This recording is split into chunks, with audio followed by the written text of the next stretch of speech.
When I moved into the Maplewood Estates neighborhood, I thought I was finally giving my family the peaceful life we deserved. My wife and I had worked hard for years, saving every penny to buy our dream house. Our daughter Lily was 7, bright, curious, and full of energy. We imagined her growing up playing in the front yard, riding her bike with friends, having sleepovers in a safe, friendly community. But little did I know, behind the perfectly trimmed hedges and smiling faces, lurked a nightmare named Karen. Karen was the self-appointed queen of our homeowners association. Technically, she was just the vice president, but she ran it like a dictatorship. Everyone feared her, not because she had power, but because she abused what little she did have. She'll find people for the most ridiculous reasons: trash bins left out for more than 10 minutes, kids' toys on lawns, cars slightly over the line. But when I met her, I had no idea just how far she'd go. It all started about 2 months after we moved in. One morning I found a bright yellow paper taped to our front door. It read, "Violation notice. Unapproved lawn decorations." Apparently Lily had stuck a few pink plastic flamingos and a rainbow windmill in the yard. They were harmless, cheerful, and she loved them. But Karen didn't. According to HOA's aesthetic rules, they weren't community appropriate. I laughed it off at first, paid the small fine, and removed them. I figured it wasn't worth the fight, but Karen wasn't satisfied. Once she knew I'd complied, she found something new every week. A slightly faded mailbox? Fine. Grass half an inch too tall? Fine. A basketball hoop visible from the street? Another fine. It became clear she was targeting us. I tried talking to her calmly one evening. "Karen," I said, "we just want to live peacefully. Please stop picking on us." She smirked, her voice dripping with fake sweetness. "Rules are rules, Mr. Davis. If you can't follow them, maybe this isn't the right neighborhood for you." That was the first time I saw the coldness in her eyes.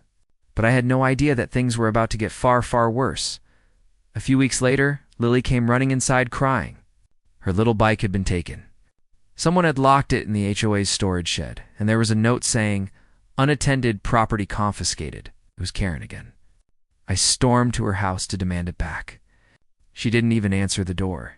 Instead, she sent me a text: "Pay your unpaid fines, and you can collect your daughter's bike." At that point, I'd already paid over $500 in these ridiculous fines, but apparently she'd added late fees that I hadn't even known existed. It was extortion, plain and simple. I called the HOA board, but no one dared challenge her. She had somehow bullied everyone into silence. I decided to document everything. Every message, every fine, every photo. I knew I'd need proof eventually. Then, one afternoon, my life changed forever. It was a sunny Saturday. Lily was playing in our driveway, drawing chalk flowers near the mailbox. My wife was baking cookies inside, and I was fixing the fence in the backyard. Everything felt calm for once, until I heard the scream, "Daddy." I dropped everything and ran toward the front. My heart nearly stopped. There was Corin standing at the edge of my driveway, pointing a handgun at my daughter. Lily was frozen, terrified, tears streaming down her face. Karen's voice was shaking, but cruel. "You and your parents have ignored the HOA's warnings long enough. Maybe this will make you all take things seriously." I couldn't believe what I was seeing. A grown woman threatening a child over HOA fines. I rushed forward, yelling, "Karen, drop the gun!" "What the hell is wrong with you?" She turned toward me, still aiming the weapon. "You think you're above the rules, Davis? You people come here, think you can do whatever you want." Before she could finish, I tackled her to the ground. The gun clattered away, landing near the sidewalk. My wife came running, scooping Lily into her arms, sobbing. I held Karen down until the neighbors came out, staring in horror. Someone called the police. When the officers arrived, Karen tried to play the victim. "He attacked me," she screamed. "He's lying. That man is dangerous." But my security cameras told a different story. The entire confrontation was captured on video, from her pulling the gun to me tackling her. When I showed the footage, the officers immediately handcuffed her. Karen's face twisted with rage. "You'll regret this," she hissed as they took her away. You have no idea who you're dealing with. But I didn't care. My daughter was safe. That's all that mattered. That night, Lily couldn't sleep. She kept asking, "Daddy, why did that lady want to hurt me?" And I didn't know what to say. How could I explain the cruelty of someone like Karen to a child? I promised her, though, that she'd never have to see that woman again. The next morning, I contacted a lawyer. Not just for a restraining order, but to dismantle Karen's little kingdom. Over the next few weeks, we gathered everything, proof of her harassment.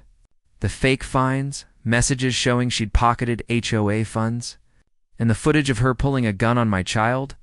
The deeper we dug, the worse it got. Karen had been embezzling money from the HOA for years. She'd been fining people, claiming it went to community maintenance. But in reality, she'd been funneling it into her personal account. She even used HOA funds to pay for her luxury vacation last summer. Once the truth came out, the entire neighborhood turned on her. The same people who had been too afraid to speak up suddenly found their voices. The HOA board voted her out immediately, and the police filed multiple charges: child endangerment, assault with a deadly weapon, fraud, and embezzlement. Karen was finally exposed for what she truly was: a bitter, controlling woman who believed the world revolved around her rules.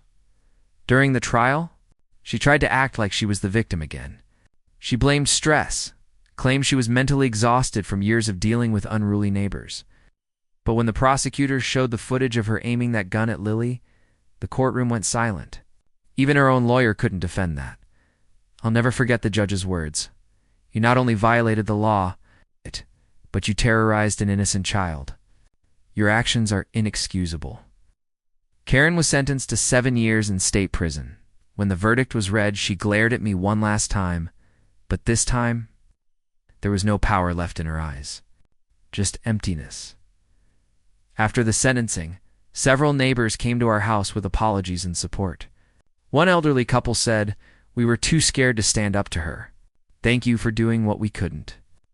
I didn't want their gratitude. I just wanted peace for my family.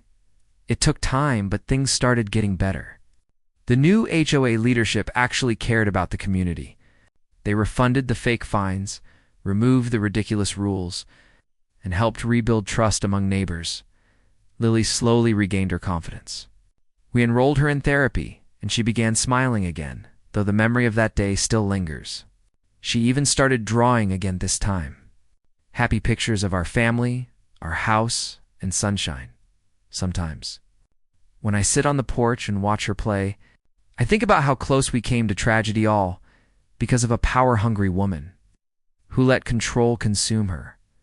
I learned something important through all of this. Some battles aren't just about money or rules, they're about standing up to tyranny in whatever form it takes. Karen thought she could rule through fear, but fear only works until someone refuses to bow to it. In the end, justice wasn't just about seeing her behind bars. It was about reclaiming peace for my daughter, about teaching her that standing up for what's right matters, no matter how intimidating the opponent now. Every time we drive past the community sign that says "Welcome to Maplewood Estates," I smile a little, because for the first time, it actually feels like home.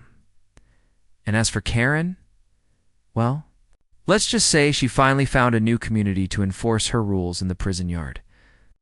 I just hope her new neighbors like her as much as we did, because this time, she can't find her way out of the consequences. Justice was served, and my daughter, she sleeps soundly now, knowing that no one, not even a Karen with a gun, can take her safety away ever again.